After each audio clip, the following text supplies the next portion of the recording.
એટલે એ સમયે સ્વામી બ્રહ્મચારી સ્વામીની જગ્યાએ પ્રબોધ સ્વામીને સ્વામીજી પ્રસાદમાં અને જોડીમાં મોકલતા. અને એ સમયે ગાડી ચલાવવાની સેવામાં આવી અને એટલો બધો આનંદ કરાવે પ્રબોધ સ્વામી સાથે રહી એટલે. અને અમને બહુ ગમે.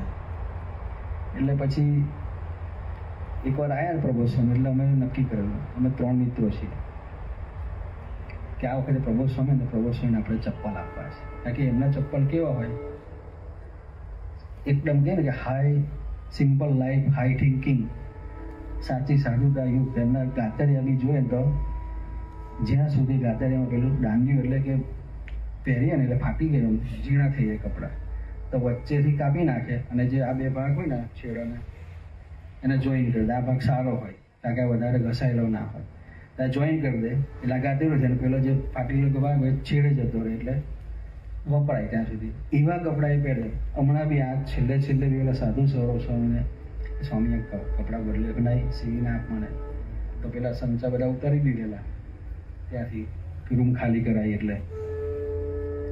તો નીચેની રૂમમાં જઈને એમણે કપડાં સીવે કે ના, જ્યાં સુધી કપડાં એ ના થાય, પહેરવા જેવા ના રહે ત્યાં સુધી એને પહેરવાના. એવી એમની સાધુતા. એટલે ચપ્પલ એકવાર એવા હતા એટલે અમે નક્કી કર્યું કે આ વખતે પ્રબોધ સ્વામીને અમારે ચપ્પલ આપવા છે, સેવા કરવી છે. એટલે પૂર્વસમના ગ્રાન્ડ મધર ખરા એમને કહ્યું કે મને 1000 રૂપિયા આપજો. અને 25-30 વર્ષ પહેલાંની વાત કરું છું. એટલે વિચરણ પૂરું થતું હતું. પ્રબોધ સ્વામી અમરોલી જવાના હતા, ત્યાં પૂર્વસમનું ઘર ખરું. એટલે પૂર્વસમના અંકલની ઈચ્છા કે આજે નાઇટ અમરોલી રોકાઈને બીજે દિવસે હરિધામ તમે મૂકી આવજો. એટલે અમે નીકળ્યા. તો કામરેજથી નીકળીએ એટલે સુરત આવે. સુરત સ્ટેશને 2 રસ્તા, એક અમરોલી જવું હોય તો જમણી બાજુ વળવાનું અને સિટીમાં જવું હોય તો સીધા જવાનું. એટલે અમે નીકળ્યા સીધા. એટલે પ્રબોધ સ્વામી મને પૂછ્યું ગાડી છે ના આગળ, કે આ બાજુ ક્યાં જઈએ? એમાં કોઈ પધરામણી છે ત્યાં જવાનું છે આપણે. કે આ બાજુ તો કોઈ ત્યાં પધરામણી જતા નથી આપણે, કારણ કે મેઇન ભાગળ જે આવે ને, ભાગળ ચૌટા પુલે જે મેઇન સિટી કહેવાય એમાં નીકળ્યા આવે. કે આ બાજુ કોઈ પધરામણી જ નથી. એવું છે તમે પધરામણી.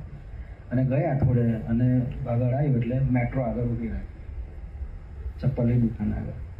એટલે અંદર ગયા એટલે જોયું પ્રબોધ સ્વામી તો પેલું કંઈ ક્યાં લઈ આવ્યો પધરામણી કરવા, ચાલો ને અંદર. એટલે પછી અમે અંદર લઈ ગયા, ગાડી સાઈડમાં પાર્ક કરી. એટલે અમે પેટર્ન જોઈ રાખેલી એમની અને સંતો સાથે હતા એટલે એમને પૂછે કે કેવી ગમે એમને, ક્યાં ટાઈપની ગમે. એટલે સીધા લઈ ગયા, જે ચપ્પલ હતા ત્યાં જ લઈ ગયા કે પ્રભુ આ ચપ્પલ પહેરો. એટલે મેં પહેર્યા, ચાલી આવી અને ગમ્યા. એટલે ગમ્યા મીન્સ કે એમને પહેરીને કર્યા. એટલે અમારી દિલ હતું એટલે એમને તો અમને સાચવવાના હતું. અને બીજી બાજુ એની વાત કરું પછી તમને, એટલે એમને ના તો ના પાડી શકે કે આ 3-4 દિવસથી ફિલિંગ ભરે છે લેવા માટે અને કન્વિન્સ કરવા માટે. એમને ખબર નથી કે આ જ્યાં લઈ જાય છે ત્યાં પધરામણી નથી, બીજી જગ્યાએ લઈ જાય છે. એટલે પછી મારો જે મિત્ર એને કહ્યું હું પાછળ સ્ટીકર છે તો ધીમે કાઢી નાખશે, કારણ કે જો પ્રાઇઝ જોશે તો નહીં લે. એટલે હવે પહેલાં કાઢે પહેલાં પ્રભુ છે ઊંધી ફેરવી, અને જે ઊંધી ફેરવી એટલે કિંમત જોઈ લીધી 750 રૂપિયા. 30 વર્ષ પહેલાં 750ની ચપ્પલ. એટલે પહેલાં તો મોડું પડી ગયું, પણ અમે 3 મંડ્યા ને એટલે એમણે લેવા પડ્યા, લઈને ગયા. ગાડીમાં બેઠા તો એ મોડું એવું જ હતું. પછી ઘરે ગયા, પછી તો બધા ભક્તો આવ્યા એટલે બધા જોડે આનંદ કર્યો, સાંજે જમ્યા. સવારે પૂજામાં બેઠા હતા એટલે બેઠા સામે એટલે ધીમે ધીમે આંખમાં આંસુ પડ્યા. એટલે મેં કહ્યું શું થયું? એટલે કે મારી એક વાત માનશો તમે? હાજી. મેં કહ્યું તમે માનવાના એ તો જ કહું. હું ના માનીશું ને. પછી બહુ સરસ વાત કરી, કેટલી બધી સ્વામી તરફ નજર છે કે તમે જે ચપ્પલ લીધા ને એ 750 રૂપિયાના છે અને સ્વામી જે ચપ્પલ પહેરે છે ને ખાલી 200 રૂપિયાના છે. આટલા મોંઘા ચપ્પલ, સ્વામી કરતાં મોંઘા ચપ્પલ મારાથી પહેરાય નહીં. આપણને વિચાર ના આવે, આપણને તો કોઈ ગિફ્ટમાં બી આપે તો બી લઈ.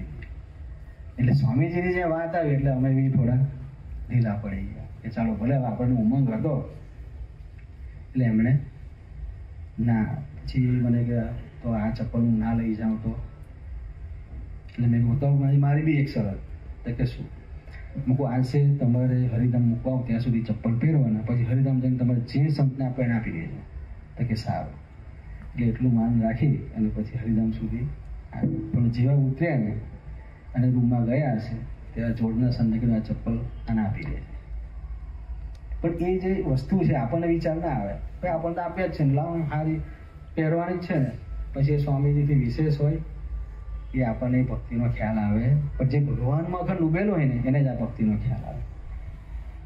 વચનામૃતમાં કે સ્વામીની વાતમાં કંઈમાં લખેલું કે મોટા પુરુષ હોય એ જે વસ્તુ વાપરે ને એ વસ્તુ આપણાથી વપરાય, એની ઉત્તરથી વપરાય, એનાથી મોંઘી વપરાય.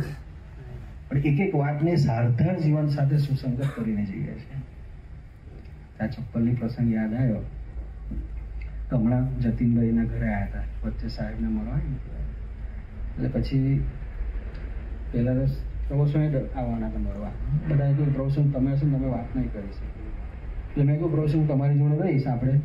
એટલે અમે નિશ્ચિતભાઈ ત્યાં ઠાળ કર્યું, જતીનભાઈ ત્યાં બપોરનો આરામ હતો.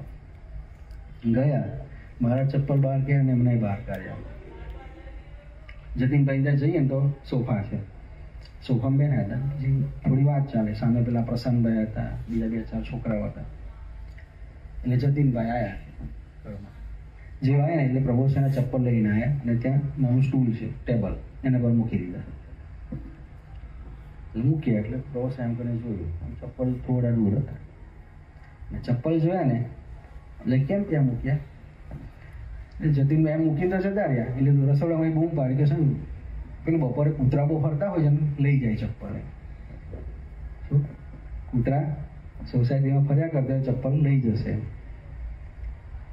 એટલે મને કહેવાય અહીંયા ઉપર મૂકવાના હોય, નીચે મૂકવાના હોય. એમ પેલું ચપ્પલ કેમ દેવાનું કોઈ તો પેલું કેવું કૂતરા લઈ જાય ને એ કરી નાખે એટલે મૂક્યા હશે. હવે આટલી વાત મારીને એમ નહીં થઈ તો એટલે એ તો ઊભા થઈ ગયા. એટલે ઊભા થઈને બારણું ખોલવા જતા હતા. એટલે હું તરત પાછળ દોડી હું ક્યાં જાઉં છું? તો કે એક જ જોડીને કૂતરા ખાઈ જાય, બીજી બહાર પડી એમ ના ખાઈ જાય. 12 માળા હતા, 12 કપડા ચપ્પલા કોણ હતા? મારા હતા. મેં કહ્યું એ તો જૂના છે ને વાંધો નહીં. મને કે જૂના એવું નહીં એમ. પણ હું બીજો વિચાર કરતો હતો. પછી હું બેસી મૂકી દઉં છું કે જે વ્યક્તિનું જે દિવસે ત્યાં આવ્યા હતા 500 જણા હશે, પ્રવચનનું સ્વાગત કર્યું હશે. હવે આટલું સ્વાગત થયું હોય ને તો હું મારે બ્રહ્માંડમાં હોઉં, એ માનનો જે અંકુર ફૂટ્યો હોય ને એનામાંથી હું નીકળું નહીં. એટલે હું વિચારતો હતો કે પ્રવચન કેવા છે કે જેનું આટલું બધું સ્વાગત થયું છે, તે સ્વાગતનો રંચ માત્ર બી એના અંસાર નથી. અને ચપ્પલ લેવા માટે ઊભા થયા.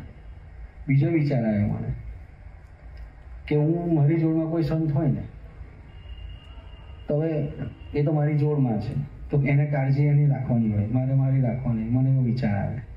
પ્રભુ સ્વામી એવું નહીં કે ભાઈ સાથે નાનો સંત છે તો એની બી સેવા કરી લઉં ને એવો એના હૃદયની વિશે અંકુર હોય, ઉમંગ હોય. એમ એ ક્યારે હોય કે નિરંતર નજર એની સ્વામી તરફ હોય ત્યારે હોય. અને ત્રીજો વિચાર આવ્યો કે પ્રવોસન જગ્યાએ હું હોઉં તો કદાચ કહી દઉં ખરો, વિચાર મને બી આવે કદાચ ભક્તિનો, તો હું આજ્ઞા કરું કે પેલા ચપ્પલ બી છે ને બહાર એ અંદર મૂકી દઉં. પણ જાતે ઊભો થઈને મૂકવા માટેનો પ્રયત્ન કરું. પણ એને આપણી જોડેના સાધુ બી એ ભગવાન કે હરિપ્રસાદ સ્વામીનું સ્વરૂપ છે એવું માનીને રહે છે આપણી આજુબાજુ. એટલે આપણી ભક્તિ કરવા માટે બી એને દેહભાવ એ કાંઈ વસ્તુ નડતી નથી. અને જેને દેહભાવ કે ભગવાન મારી આજુબાજુ, સ્વામીજી જ મારી આજુબાજુ રહેલા છે એ વખત મનાયેલું છે, એને જ આવો વિચાર આવ્યો ઊભો થઈને એમના ચપ્પલ બી રૂમમાં મૂકી. કહેવાનો મતલબ કે પડે એમના હૃદય વિશે ભક્તિ અને પરાભક્તિ છે.